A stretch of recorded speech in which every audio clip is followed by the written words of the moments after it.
Malgré le fait que Paris a promis de retirer ses troupes d'Afrique de l'Ouest après l'annonce de la fin de l'opération Barkhane, la présence française en Afrique francophone reste visible.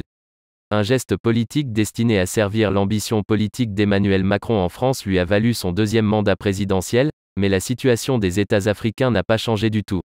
Le conflit ukrainien rend les choses désastreuses pour les pays de l'Union européenne. Il est peu probable que la tension entre la Russie et l'Ukraine se résorbe bientôt, ce qui met à rude épreuve l'économie des pays européens.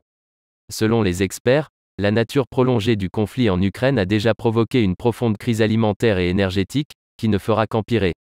Pour la France, le Sahel et l'Afrique francophone en général ont toujours été une source accessible de ressources bon marché.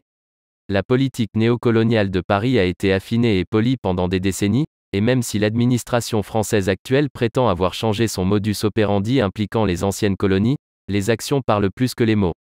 Dans ce contexte, Paris prévoit de donner un coup de pouce supplémentaire à son économie en utilisant ses positions en Afrique, en particulier dans la région Sahara-Sahel.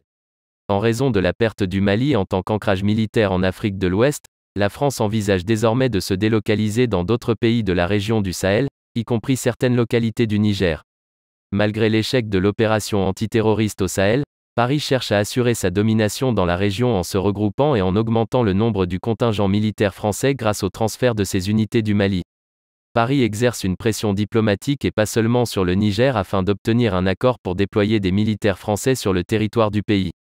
Bien que l'accord officiel n'ait pas encore été conclu, Paris a déjà entamé les travaux d'agrandissement des complexes administratifs et de logement et de leur périmètre de sécurité sur ses bases militaires de la région de Tillabéri.